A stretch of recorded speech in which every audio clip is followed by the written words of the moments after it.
It's like a baked potato. It's good every time, no matter what. It doesn't matter what time of day it is. Doesn't matter what you put on it. A baked potato is comforting. Okay, we're gonna make a meme that has a picture of a baked potato and be like, and say, "Good books are like a baked potato." Sarah Mackenzie.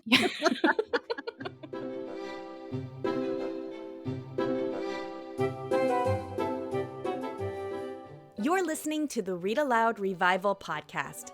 I'm your host, Sarah Mackenzie, homeschooling mama of 6 and author of The Read-Aloud Family and Teaching from Rest. As parents, we're overwhelmed with a lot to do. It feels like every child needs something different. The good news is you are the best person to help your kids learn and grow, and home is the best place to fall in love with books. This podcast has been downloaded 7 million times in over 160 countries. So if you want to nurture warm relationships while also raising kids who love to read, you're in good company. We'll help your kids fall in love with books, and we'll help you fall in love with homeschooling. Let's get started.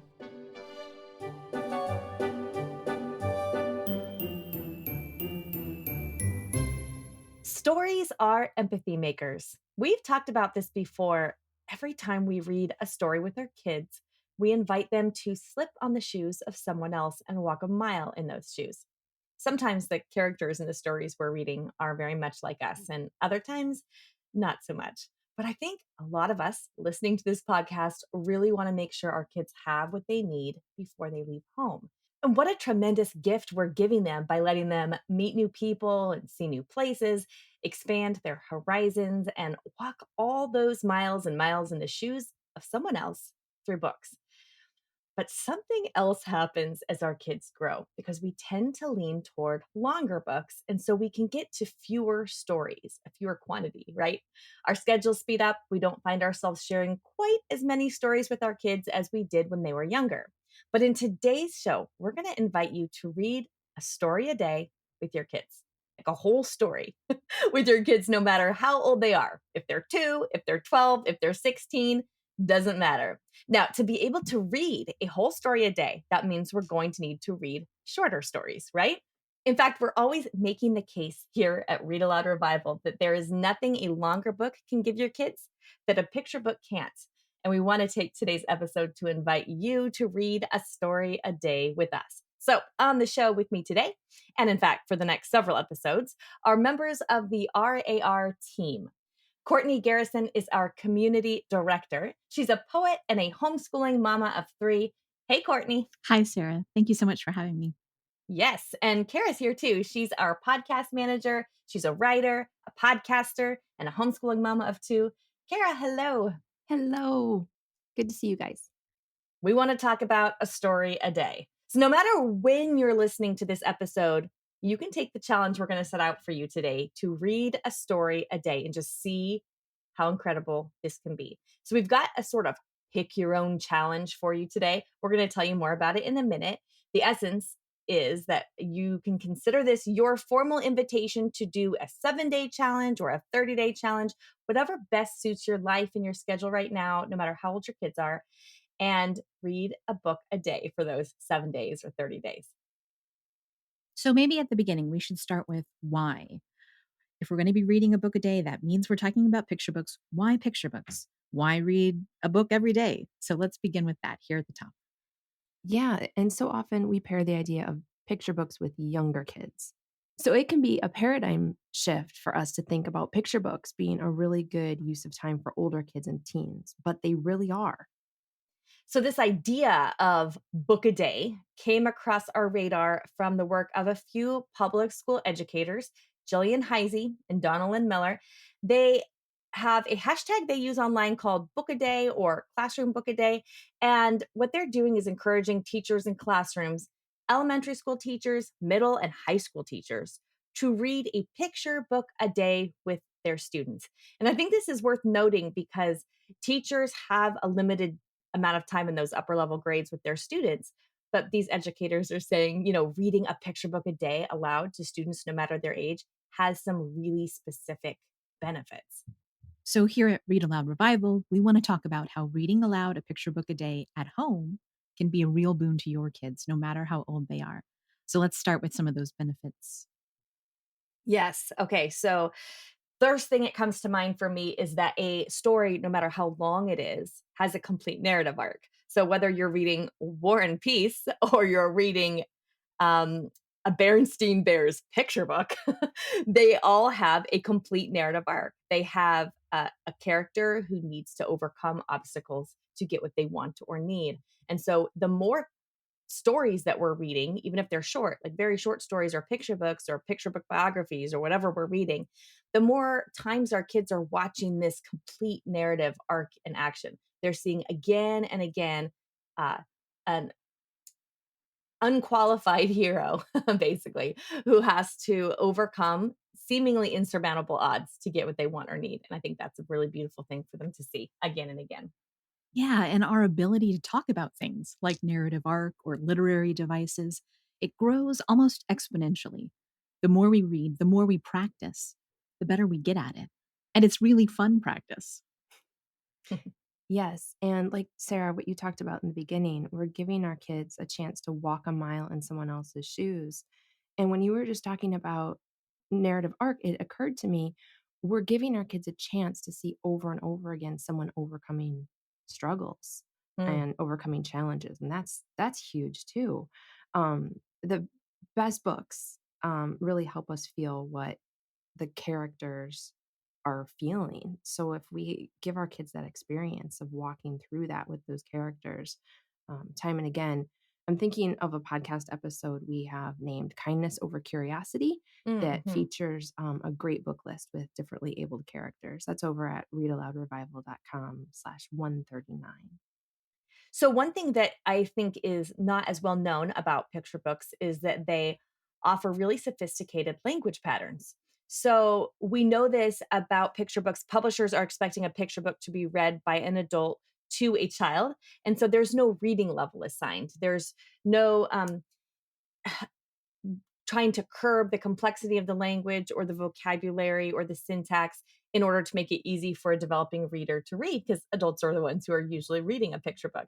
When a child goes from a picture book to a chapter book or novel, there's actually a step down a little bit in the complexity of language, in the word choice, in the sophisticated language patterns, or how sophisticated I should say the language patterns are, because a child who's reading a Ramona Quimby book or something is becoming a developing reader. It needs to be simplified a little bit for them to kind of get their sea legs with reading, right?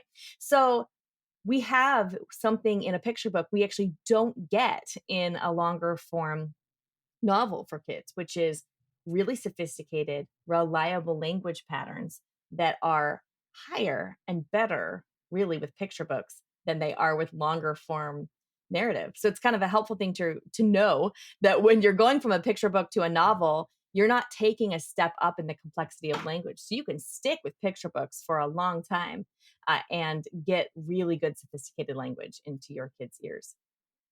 Yeah, I think it was Laura Martin who's the author of the middle grade novel Glitch. I love that one. My daughter just finished it and then she turned right to the beginning and started again. So it's a good one. Wow. But Laura Martin, she compared reading books to eating jelly beans, which I think anytime we've got food involved, I'm here for it. But she said just because you've had a licorice flavored jelly bean and didn't like it, it doesn't mean that you aren't a jelly bean person. Right. You just need to try another flavor. And so reading a book a day can help our kids develop their own taste. They'll be exposed to so many different kinds of stories. They'll be way more likely to find the jelly bean that tastes just right. And for the record, if you want to get rid of those black licorice flavored jelly beans, you can pass them my way because I love them. You can have all of mine. But that just goes to show you not everything is for everyone. So Exactly. that's why you keep reading different kinds of books. And books also take us places. And that's a wonderful benefit when we want to travel everywhere, maybe ourselves, but we can't. There's a terrific episode that we have that features lots of seaside titles. And as a landlocked person, I find it especially swoony to just read a bunch of books about, being at the ocean. Um, and that one might be really fun right now for those in the Northern Hemisphere too. So that's at readaloudrevival.com episode 133. So readaloudrevival.com/133. And then maybe that one of the benefits we should have named at the top perhaps is that these are a short commitment. So, I mean, starting to read aloud a novel is such a bigger commitment. It's such a bigger thing. It's going to take you time, multiple days revisiting it. But a picture book takes, I don't know, 10 minutes, kind of depending. A shorter picture book might take less, a longer picture book will take more. But we're talking about a quick win that's totally doable. And, even if you can only do this a few days a week, you're getting multiple stories into your kids.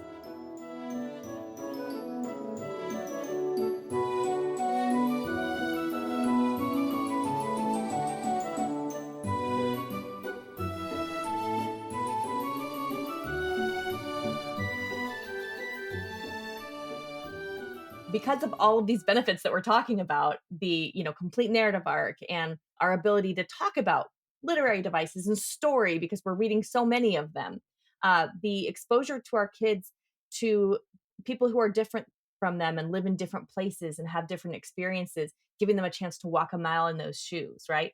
And the sophisticated and reliable language patterns and the chance to give our kids a an opportunity to figure out their own reading taste and decide what kind of genre and book appeals to them and go different places and experience different parts of the world. And the fact that this is all doable, I'm hoping that we've convinced you all that, that this is a challenge that we all want to take. So we can do this. We have a few printables for you um, at readaloudrevival.com/178 because this is episode 178.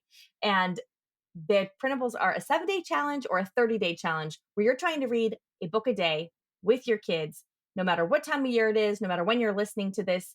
If you're on a school break or you're not, it's the beginning of a month or the beginning of a week or not, it doesn't matter. You get to make this challenge fit your life and just read a picture book a day and see what kind of rewards that offers your family.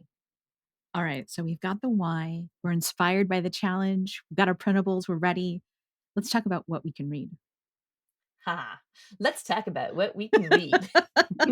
That was a softball. That's Sarah's Sorry. favorite question. So, but maybe we should start just make things really clear right out of the gate that there is no like quote unquote right or wrong book list. You can just use the books that you have on your shelf already. You can pick books that you've already enjoyed reading aloud that your kids ask for again and again, right? You can pick books that are new to you. You can go to the library and stock up on a whole bunch, or you can just pick the tried and true favorites. So there's a lot of freedom here, but then also not all picture books are created equal. Some books are just much more enjoyable reading experiences than others. So, of course, we have some suggestions for you. And naturally, we're going to encourage you to use our book list because our book lists are curated with the specific eye to reading aloud. Like these picture books really read aloud particularly well. Yes, over on our website, readaloudrevival.com, you can click on book lists at the top and you'll find those recommendations. And we have got books organized by season, month, historical lists, theme lists, all kinds of good recommendations there. And every book on those lists has been read by our team and is recommended as a great read aloud. So, one book list in particular that might come in handy is the picture book biographies list. This list is divided by categories, by time period, and also by theme, by subject, athletes or scientists or artists. So you'll get a whole chunk of books all about artists.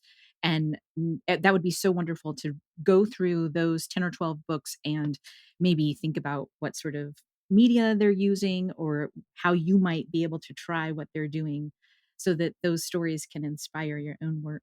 It's a great collection of books, and picture book biographies are a great place to start, especially if you've got older kids who maybe are not quite sure that they're going to be into this picture book a day idea. Yeah. Yeah. Speaking of, we have a whole episode coming up this summer specifically about reading picture books with older kids and teens. So you can look forward to that. And what we have other stuff coming up on the podcast. Yeah, so we're going to do an episode that will give you some things to look for, like some questions to ask that will help you really read a picture book in a way that it will help you, never doubt again that reading picture books it's like an art form. Like picture book is such an amazing art form. The sophistication and lyricism of the language paired with the beauty of the illustrations really has a lot to offer. So we do this we call them looking closely. We make a video every month in RAR Premium with our family book club choice, and looking for specific things or just seeing what we can find that we might have missed on the first pass through a picture book. So, we're going to do a whole episode to help you look closely at your own picture books. I think you're going to be delightfully surprised at how much a picture book has tucked within its pages that you might not have noticed before. And you don't even have to dig too deep for once you kind of know what to look for. I love that you said something, looking closely for things that you might not have seen the first time, Hmm. because that's really sort of the where picture books shine, I think, is in the rereading. They're so rich, you can return to them again and again. Yeah, yeah. So we're also going to do an episode on practical considerations, nitty-gritty stuff, when to read aloud, how to do it, where books can come from, all the things that might come up when you make a commitment to reading aloud a picture book a day.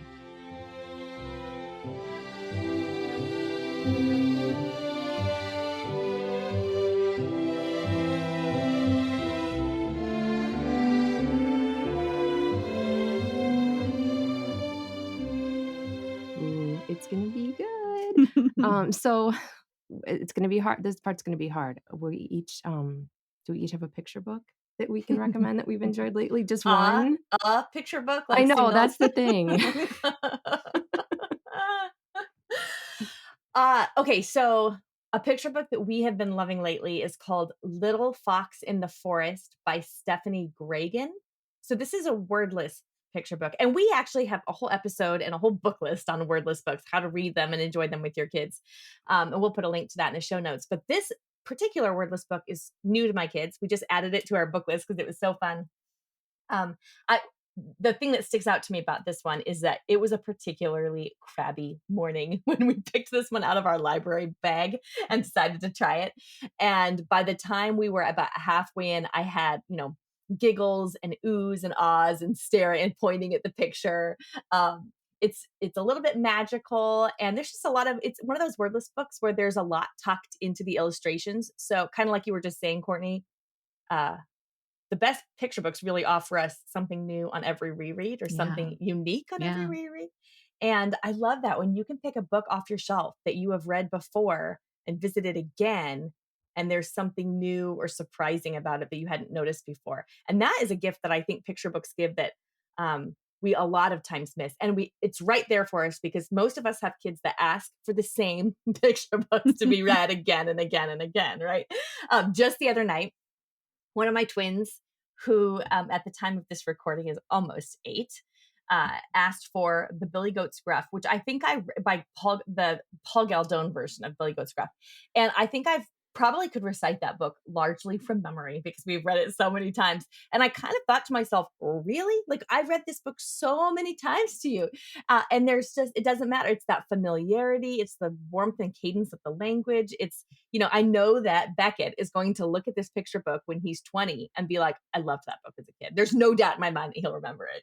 So anyway, Little Fox in the Forest is a book that I think can have that same kind of staying power because there's lots to find. It's very captivating. I would say it's probably geared toward younger kids, maybe 10 and under. I'm not sure if the older crowd is going to love it quite as much. Although I don't know, I'm the older crowd and I did. So I was thinking of the same. I was thinking that the book that I picked sort of falls into the same category. It's a brand new book, but I have the feeling that it's going to be a favorite. It's going to return into one of those books that we return to again and again. It's Prairie Days, a new picture book by Patricia McLaughlin. oh, She wrote Sarah Plain and Tall, yeah. a chapter book. Prairie Days is a picture book. It's sort of a companion piece to The 100-Year Barn, another recent picture book by her. Yeah. But Prairie Days is illustrated by Misha Archer, and her playful, colorful, exuberant collage work really sets this book apart, I feel, and it pairs so perfectly with the spare text of Prairie Days. I haven't counted how many words there are, but there aren't many. And yet, the book really captures the expansive feel of summer, of days on the prairie. It's a good one. That sounds so good, and I love how you guys both talked about those books that you return to again and again. It's like a favorite meal, Oh, and it's the that's same way. right. Like, Yeah. I always imagine when my kids come home to visit when, they've gone out and started living lives of their own, like, what meal are they gonna ask for if they come back home? It's like a baked potato. It's good every time, no matter what. It doesn't matter what time of day it is, doesn't matter what you put on it. A baked potato is comforting. Okay, we're gonna make a meme that has a picture of a baked potato and be like and say, "Good books are like a baked potato, Sarah Mackenzie." When we go to, like, a steakhouse, I'll look at my husband and be like, "Do I have to order steak? Would it be super weird if I just ordered a baked potato or 2?" That's what my husband and I, we used to love going to weddings together because I'm a vegetarian, he's not. I would give him my extra chicken, he would give me his extra baked potato. We were the perfect Exactly. couple, you So know? good. Are we supposed to be talking about books still, or can we just talk about potatoes for the rest of the Books are podcast? potatoes. Hashtag. Okay, well, the book I wanna share is Our Animal Friends at Maple Hill Farm by Alice and Martin Provenson. They are a husband and wife team, and they have written several books, and there are a couple that feature the lovely Maple Hill Farm. And it's a little bit of a longer picture book, but the way it's done, it doesn't feel like a haul at all. There's little almost pages that are almost have like a comic book type, Yeah. division to them where they talk about the different cats that live on the farm, which might be my favorite part. Cats? Cats, Kara? You picked a book with cats? Yes, that the cats a good book is like a cat. It's like a big potato. Um, so, I think that if you have dog lovers, there's a great part about how to weigh a dog. So I think if you have dog lovers, but really any animal lover, and this book is just so good. You can't help but talk about it with your kids as you're reading it. You're not just reading it, you're discussing it pretty much every time. It's from 1974, but I've been told that is not old. And It's a spring chicken. yes.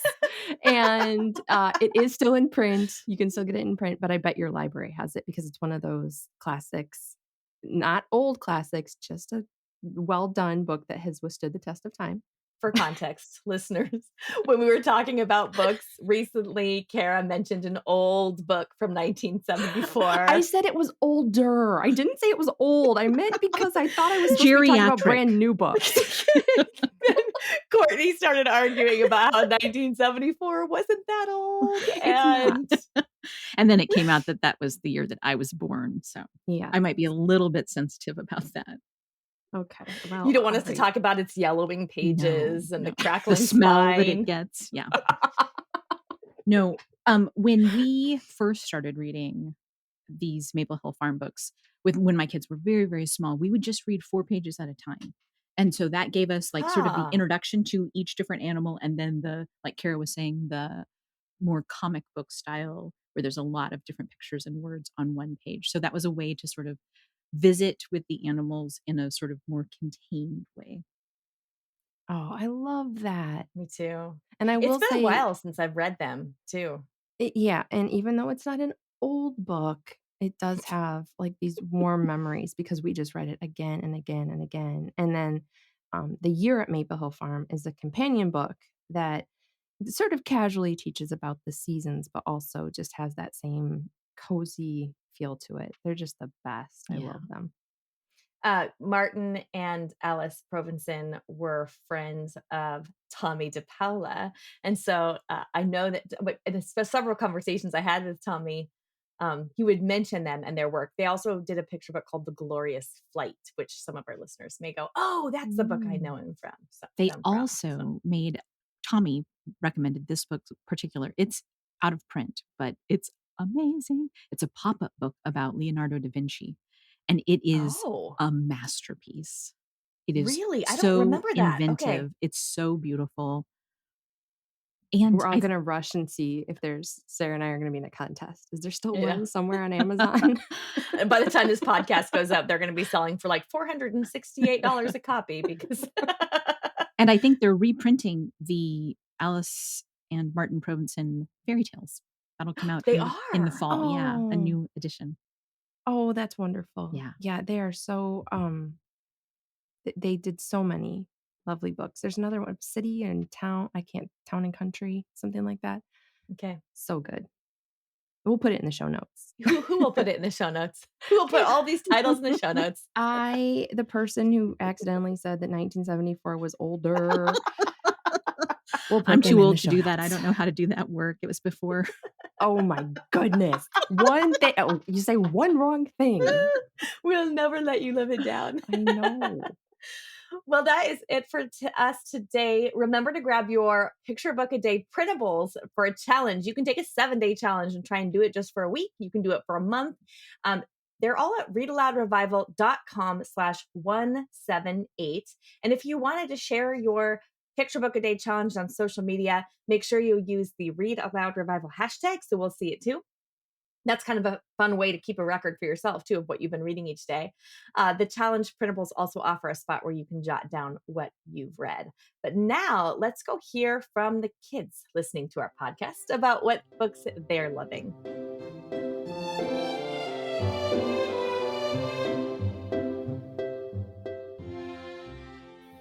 Hi, my name is Tirza. I am 5 years old. My favorite book is the Bible. It has a lot of stories. I live in Peru, and my favorite part of the Bible is when Jesus came alive and Mary got to see him again. My favorite characters are Mary and Joseph and Jesus. Hello, my name is Sarah Clifford, and I live in Tennessee, and I'm 7 years old, and this is my favorite book, The Camping Trip by Jennifer Mann. When she was going swimming, and she saw fish, and she was scared of fish, and her friend said, "Don't worry, Honesty. The fish won't bite you." And she said, "That's okay. I just watched you swim me." And that's my favorite book. Bye. Hello, my name is Science. I'm 7 years old and I live in California. What I'm reading right now is Wagons West. And the author by it is Verily Wiggins. And what I like about it is that there's a boy and he has a horse, and the horse's name is Thunder, and the name is David, and they go across the Oregon Trail. What's your name? Una. And how old are you, Una? 4. Or where do you live? Colorado. Colorado. What's your favorite book? Dogman. Why is Dogman your favorite? Because he's a bad doggy. Because of the bad doggy. What's your name? Thomas, how old are you? 5. And what state do you live in? New York. And what chapter book are we reading right now? It's our hiking. But who's hiking? The Ember's hiking. Hi, my name is Holly. I'm 9 years old. I live in Colorado Springs, Colorado, and my favorite book is My Side of the Mountain because there's this boy who tries to live off the land. What's your name? May. May. And how old are you? 3. And I'm going Colorado.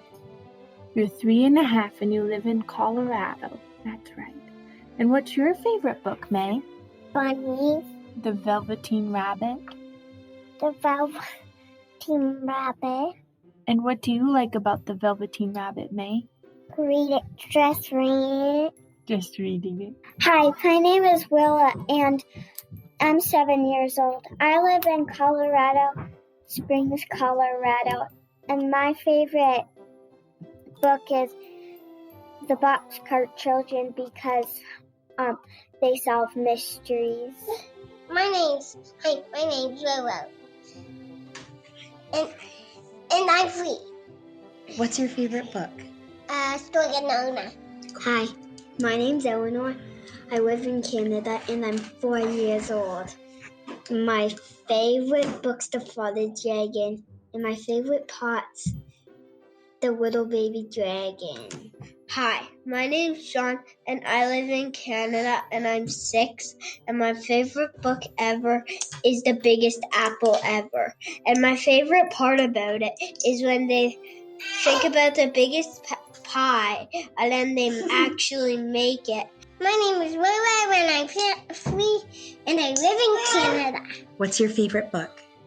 Straight-Nona. What do you like about Straight-Nona? Oh, that doesn't matter. Pass apart. Nice.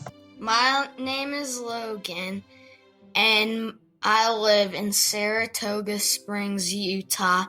And my favorite book is Candy Shop War because there's these kids and they get magical powers from sucking on candies, and the person who gives them the candies is Mrs. White. Hi, my name is Ava. I am 10 years old, and I live in Michigan.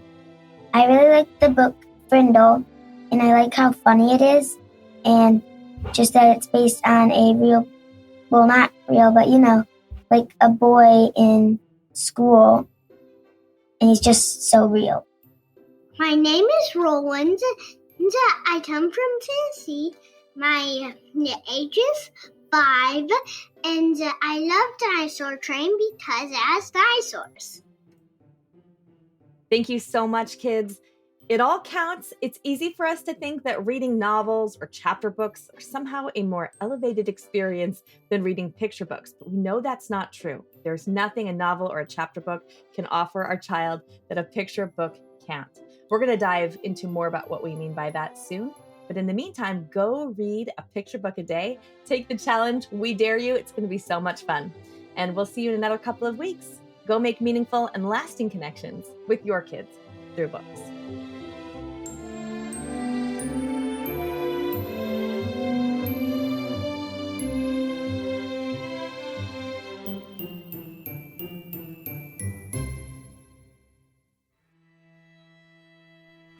So many of us feel overwhelmed in our homeschool. There's a lot to do, and it feels like every child needs something a little different. The good news is, you are the best person on the planet to help your kids learn and grow, and home is the best place to fall in love with books. I'm Sarah Mackenzie. I'm a homeschooling mother of 6, the author of Teaching from Rest and the Read-Aloud family, and I'm the host here on the Read-Aloud Revival podcast. This podcast has been downloaded over 8 million times. And I think it's because so many of us want the same things. We want our kids to be readers, to love reading. We want our homes to be warm and happy havens of learning and connection. We know that raising our kids is the most important work of our lives. That's kind of overwhelming, right? You are not alone. In Read-Aloud Revival Premium, we offer family book clubs, a vibrant community, and Circle with Sarah, coaching for you, the homeschooling mom, so you can teach from rest, homeschool with confidence, and raise kids who love to read. Our family book clubs are a game changer for your kids' relationship with books. We provide you with a family book club guide and an opportunity for your kids to meet the author or illustrator live on screen. So all you have to do is get the book, read it with your kids, and make those meaningful and lasting connections. They work for all ages, from your youngest kids to your teens. Every month, our community also gathers online for a Circle with Sarah to get ideas and encouragement around creating the homeschooling life you crave. They're the most effective way I know to teach from rest and build a homeschool life you love.